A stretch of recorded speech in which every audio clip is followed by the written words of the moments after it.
Yes, David. Let's take a look at this guy.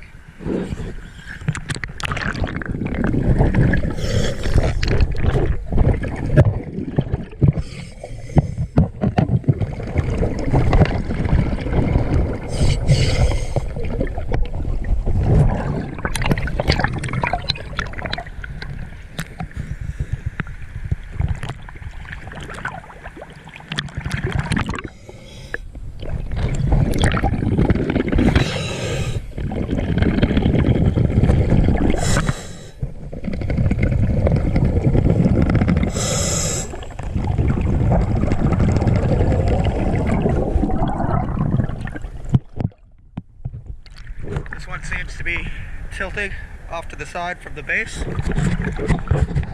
The sailboat didn't seem to have any damage that I just looked at. Let's go check this. This guy didn't get hit, but you can see needs some work. Well, let's go check out this boat and the other three. See you on the next video.